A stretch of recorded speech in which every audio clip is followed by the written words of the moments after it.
6 గొప్ప ప్రవక్త గొప్ప దైవజనుడు, రాజును చేసిన అభిషక్తుడు, దేవునితో ముఖాముఖిగా మాట్లాడినటువంటి వ్యక్తి, దీర్ఘదర్శుడు అని ఆయనకి పేరు, దర్శనాలు చెప్పగలిగినటువంటి పేరు, జరగబోయే కార్యాలు చెప్పబోయేటువంటి పేరు. అలాంటి ప్రవక్తను కంది హన్నా ఏం చేసింది? మ్రొక్కుబడి చేసింది. ఏమనంటే, నా కుమారుడు తను బ్రతికినంత కాలం నీ సన్నిధిలోనే విడిచిపెడుతున్నాను. ఎంతమంది తీర్మానం చేసుకుంటున్నారు? తల్లిదండ్రులు ఎంతమంది తీర్మానం చేసుకుంటున్నారు? చేతులు ఎత్తాల. నా కోసం ఎత్తద్దు, నా బిడ్డని దేవుని పరిచర్యలో నిలబెట్టాలని ఆశపడుతున్నాను, నా బిడ్డని దేవుని పరిచర్యలకు వదిలిపెడతాను అన్న వాళ్ళు మీ చేతులు పైకి ఎత్తండి. తల్లిదండ్రులు ఎంతమంది? ఏడగాదు, ఎట్టగాదు. ఆశీర్వాదం ఎంతవరకు ఉండిది ఉంటే అట్టుండాలి, అంతేగా. పెట్టదలుచుకుంటే బేసిన అన్నం పెట్టాలా, గుప్పిడి అన్నం పెట్టి ఉపయోగం ఏముంది? కడుపు నిండదుగా, అంతేనా కదా? ఏడకొచ్చి ఆగిపోయింది. ఏంది లేపుతున్నావా? మీ ఆయన అంక చూసావు, మీ ఆయన తలదించుకొని ఉన్నాడు. రైట్, మంచిది. అలాంటి తీర్మానం మీరు తీసుకోవాలా.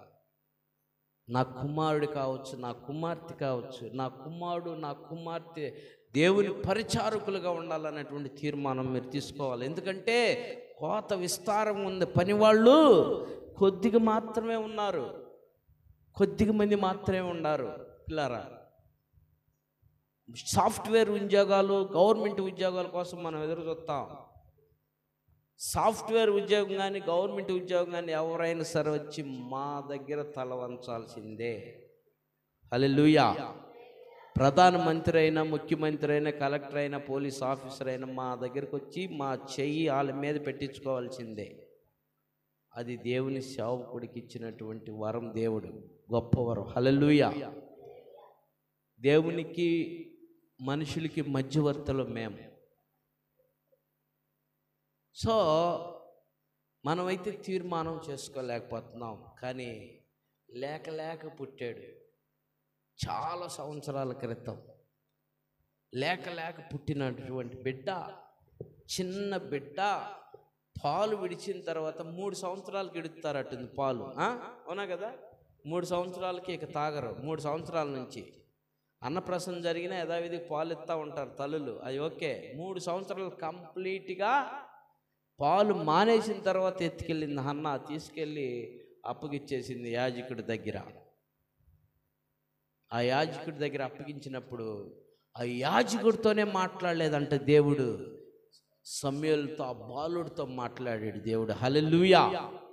ఎంత వడంబడిక చూడు. చిన్నతనంలోనే కూడా ఆ బిడ్డ అంత కట్టుబాటు అయ్యాడు. చూడు, తల్లి వదిలిపెట్టేంగల్ని పిల్లోడు ఏం చేస్తాడు? ఏడుస్తాడు, ఎంట పరిగెత్తుతాడు. కానీ పరిగెత్తాడని ఉందా బైబిల్లో? ఏడ్చినట్టుందా బైబిల్లో? లేదు.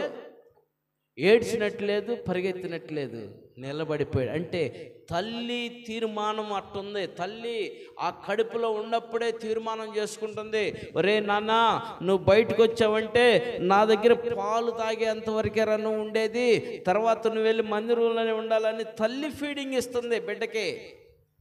ఇంకొక విషయం చెప్పమంటారు, నేను ఇది నిజం. నిజాలు చెబితేనేమో కోపాలు వస్తాయి జనాలకి. ఈ నిజం. మేఘన ఇడిగ మీ డాడీ అని చెప్పి క్యూటీకి చెప్పిందాక వాళ్ళ నాన్న గురించి క్యూటీకి తెలియదు. వాస్తవం కాదు, కన్నా తల్లిలు అందరూ అంతే. ఇడిగ మీ నాన్న అని చెప్పేంతవరకు తండ్రి తెలియదు బిడ్డకి. అవునా?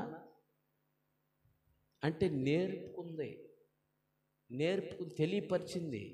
గర్భంలో ఉన్నప్పుడే నేర్పుకుంది, నాన్న ఇదిరా అదిరా అదిరా, నువ్వు అట చేయాలా, నువ్వు పెద్దోడు అయితే నువ్వు అది చేయాలి, నువ్వు ఇది చేయాలని చెప్పుకుంది. ఆ ఫీడింగ్ బాగా విన్నది.